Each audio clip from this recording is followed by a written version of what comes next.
Assalamu alaikum viewers. My name is Anab Shafkat. Welcome to my YouTube channel. In this lecture we will talk about the rules of debit and credit. सबसे पहले we need to know कि what are the basic 5 classification of the accounts. क्योंकि जो भी आपके accounting के rules होते हैं वो इन 5 अकाउंट्स की बेस के ऊपर इवॉल्व हो रहे होते हैं. There are main 5 elements, the 5 classification of the accounts: assets, expenses, liabilities, capital and revenue. हम कैपिटल को ओनर्स इक्विटी भी कहते हैं क्योंकि वो ओनर ने इन्वेस्ट की होती है in the form of shares. Ultimately उसको हम ओनर्स इक्विटी के या कैपिटल के, they both are same thing. Revenue को हम इनकम भी कहते हैं, राइट. तो अब देखते हैं कि इनके क्या रूल्स होते हैं डेबिट एंड क्रेडिट के इन 5 अकाउंट्स के. The first rule of debit and credit of asset is, asset जब भी इंक्रीज करता है तो वो डेबिट होता है और जब वो डिक्रीज करता है तो वो क्रेडिट होता है. Increase in an asset is recorded on the left side a debit side of the account. Decrease in an asset is recorded on the right side और credit side of the account. यानी asset जब भी increase करेगा तो वो debit side पर report होगा और जब वो डिक्रीज करेगा तो वो क्रेडिट साइड पर रिपोर्ट होगा. यहाँ पर इन्होंने एक बड़ी अच्छी एग्जांपल दी है. Purchase furniture for ₹10,000 on cash basis. आप फर्नीचर परचेज करें कैश बेसिस पे तो furniture is your asset. Business में जब फर्नीचर का इनफ्लो होता है तो वो डेबिट साइड पर रिपोर्ट होता है. तो फर्नीचर डेबिट हो जाएगा और कैश क्रेडिट हो जाएगा. अब कैश भी आपका एसेट है लेकिन कैश क्योंकि डिक्रीज कर रहा है, एसेट डिक्रीज कर रहा है तो उसको हम क्रेडिट साइड पे रिपोर्ट करें. तो यहाँ फर्नीचर टू कैश एंट्री बनेगी. Furniture is debit, cash is credit. अब अगर आप इसके लेफ्ट साइड पर देखें तो एक टी अकाउंट बना हुआ है जिसको हम लेजर अकाउंट भी कहते हैं. यूजुअली जो लोग अवेयर होंगे लेजर से उनको ये पता होगा कि हम जब जर्नल एंट्री पास करते हैं तो हर एक ट्रांजैक्शन को रिकॉर्ड करते हैं. जिस भी जनरल एंट्री को रिकॉर्ड करते हैं उसका एक इंडिविजुअल लेजर बनता है, ठीक है. तो वो टी अकाउंट की फॉर्म में बन रहा होता है. तो इसी तरह जो आपका अकाउंट कंसर्न्ड अकाउंट जिनका आप टाइटल दे रहे होते हैं वो जब डेबिट होता है तो उसको डेबिट साइड पे रिपोर्ट करते हैं और जब वो क्रेडिट होता है तो उसको क्रेडिट साइड पे रिपोर्ट करते हैं. ये आपको बेटर आगे समझ आएगी नेक्स्ट एग्जांपल से. अब एक्सपेंस का क्या रूल होता है डेबिट एंड क्रेडिट का. एक्सपेंस सेम उसी तरह से ट्रीट होता है जैसे एसेट ट्रीट होता है. एक्सपेंस जब इंक्रीज करता है तो वो डेबिट साइड पे रिपोर्ट होता है और जब डिक्रीज करता है तो वो क्रेडिट साइड पे रिपोर्ट होता है, right. I repeat again, asset, expense और एसेट जब इंक्रीज करते हैं तो वो डेबिट साइड पे रिपोर्ट होते हैं और जब वो डिक्रीज करते हैं तो वो क्रेडिट साइड पे रिपोर्ट होते हैं. या इन्होंने टी अकाउंट की फॉर्म में बताया.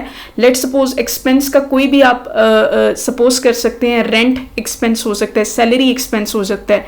अब एक्सपेंस जब भी अराइज होता है सैलरी का, रेंट का, तो वो डेबिट साइड पे रिपोर्ट होगा, राइट. और जब वो डिक्रीज करेगा तो अल्टीमेटली उसको हम क्रेडिट साइड पे रिपोर्ट करेंगे. Wages ₹6,000 paid to worker. यहाँ इन्होंने एक्सपेंस की एग्जांपल दी है कि आप वेजेस पे करें वर्कर को.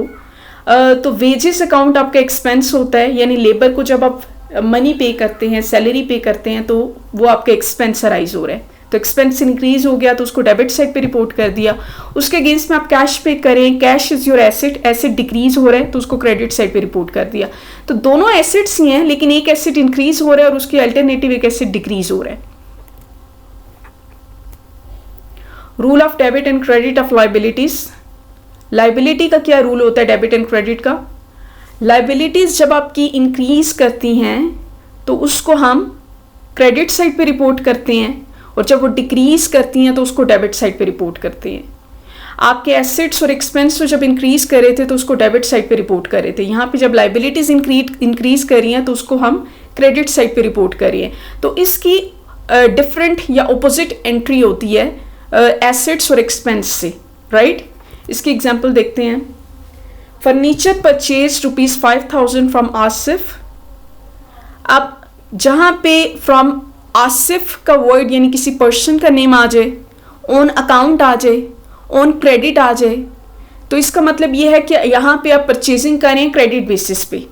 और जब आप क्रेडिट बेसिस पे परचेजिंग करते हैं तो वहाँ पे बिजनेस की लाइबिलिटी क्रिएट हो रही होती है, राइट. तो फर्नीचर आप परचेज करें, फर्नीचर का इनफ्लो हो रहा है बिजनेस में. Furniture is your asset, asset increase हो गया तो उसको हमने डेबिट साइड पे रिपोर्ट कर दिया. आसिफ आपकी लाइबिलिटी है क्योंकि आपने उनको पे करना है आफ्टर सर्टेन टाइम 5,000, राइट. तो आपकी लाइबिलिटी आसिफ नाम से इंक्रीज हो रही है, और जब लाइबिलिटी इंक्रीज होती है तो उसको हम क्रेडिट साइड पे रिपोर्ट करते हैं। और जब लाइबिलिटी पे ऑफ होती है, यहां पे इन्होंने लिखा है when amount of liability paid to Asif, liability जब पे ऑफ हो जाएगी, आप उन्हें पे कर देंगे तो वही लाइबिलिटी आपकी डिक्रीज हो जाएगी, और जब लाइबिलिटी डिक्रीज होगी तो वो डेबिट साइड पे रिपोर्ट हो जाएगी, और उसके अगेंस्ट में आप कैश पे करेंगे तो आपका कैश अकाउंट क्रेडिट हो जाएगा, यानी आपका जो कैश है वो डिक्रीज कर है, तो cash is your asset, asset decrease करेगा तो वो क्रेडिट हो जाएगा।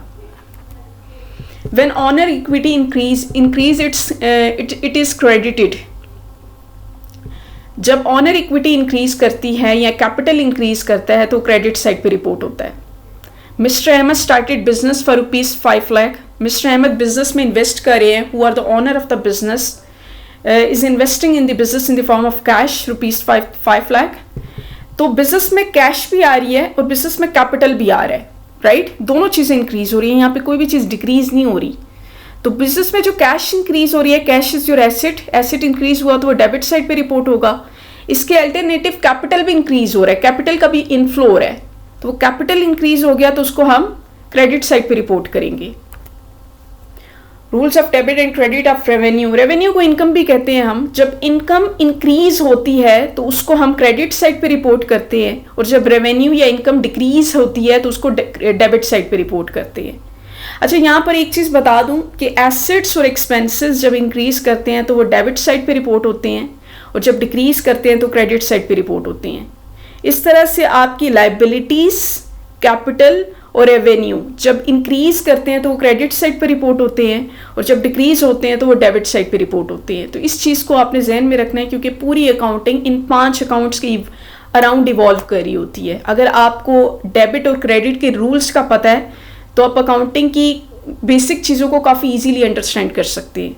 गुड्स सोल्ड फॉर ₹50,000, अब गुड्स सेल कर रहे हैं 50,000 की, तो यहाँ पे जब गुड्स सेल करते हैं तो उसके अगेंस्ट में कैश रिसीव होता है तो कैश डेबिट हो जाएगा, और सेल्स आपकी रेवेन्यू होती हैं, राइट।